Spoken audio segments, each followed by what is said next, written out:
ఈరోజు చంద్రబాబు అయితే రాష్ట్రాన్ని కేర్ ఆఫ్ ఆంధ్రప్రదేశ్ అంటే కేర్ ఆఫ్ గంజాయి అన్నట్టుగా డ్రగ్స్ డెన్గా ఈరోజు మార్చేశాడు. ఎక్కడ కూడా వాటికి సంబంధించినటువంటి మాటలు తప్ప చేతల్లో ఎక్కడ వాటికి సంబంధించినటువంటి ఒక్క చర్య కూడా తీసుకున్నటువంటి దాఖలాలు కనిపించడం లేవు. ఈరోజు చూస్తే ప్రతి తప్పుడు వ్యాపారంలో టీడీపీ నేతలు ఆరితేరారు. ప్రతి తప్పుడు వ్యాపారంలో టీడీపీ నేతలు భాగస్వామ్యంగా ఉన్నారు. అది నకిలీ మద్యం అనుకుందామా, డ్రగ్స్ అనుకుందామా, గంజాయి అనుకుందామా, మరొక మాఫియా అనుకుందామా, మరొకటి అనుకుందామా, ఏదైనా సరే దానికి మూలాలు టీడీపీ నేతలు, టీడీపీకి సంబంధించినటువంటి బడా నాయకుల దగ్గర నుంచి చోటా నాయకుల దాకా ఎవరెవరి స్థాయిలో వాళ్ళు ఈరోజు ఈ సమాజం మీద పడి దోచుకు తినడం, దాడులు చేయడం, హత్యలు చేయడం అనేటువంటిది ఆనవాయితీగా మారిపోయినటువంటి పరిస్థితి. నేను అడుగుతున్న సూటిగా చంద్రబాబు నాయుడు ఏం సెలవు ఇచ్చాడు? 100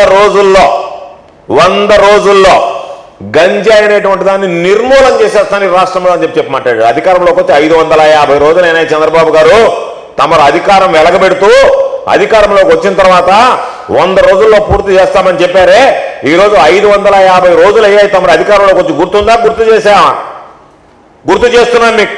550 రోజులు అయ్యాయి, 100 రోజులు పోయాయి, అదనంగా ఇంకొక 450 రోజులు కలిశాయి.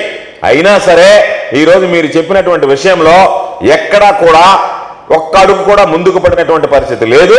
కాబట్టి మీ మాటలను ఒకసారి మీరే మననం చేసుకుని గుర్తు చేసుకుని, ఎందుకంటే సంక్షేమ కార్యక్రమాల వాటిలో మీరు మర్చిపోయినట్టుగా నటిస్తున్నారు. కనీసం ఈ సామాజిక భద్రత, శాంతి భద్రతల విషయంలోనైనా సరే మీరు చెప్పినటువంటి మాటకి కట్టుబడి ఉంటారా? దాన్ని కూడా ఈరోజు మిగతా అన్ని మోసం చేసినట్లే ప్రజలను ఆ విషయంలో కూడా మోసం చేయదలుచుకున్నారనేటువంటిది ఈరోజు స్పష్టం చేయాల్సినటువంటి పరిస్థితి. అదేమంటే చెప్తాడు ఈగలు. ఎందుకది ఈగలు తోలుకుంటుంది? ఎక్కడైనా ఒక్కరైనా ఏదో అమాయకులు ఇరికించి బడాబాబులను తప్పించడం తప్ప దీనికి సంబంధించినటువంటి మూలాలు కనుక్కొని ఎక్కడ జరిగింది, ఏ విధంగా జరిగింది అనేటువంటిది ఎక్కడన్నా ఉందా? తమర పుత్రరత్నం మంత్రి గారు లోకేష్ బాబు ఆయన తీసుకొచ్చి ఆయన పేరుతో ఒక సబ్ కమిటీ చేశారు. ఆయన ఏం అధ్యయనం చేశాడో, దీని మీద ఏమి నివారణ చర్యలు తీసుకున్నాడో అది ప్రజలకు చెప్పాల్సినటువంటి అవసరం ఉందా లేదా అని చెప్పి ఈ సందర్భంగా మేము డిమాండ్ చేస్తున్నాం.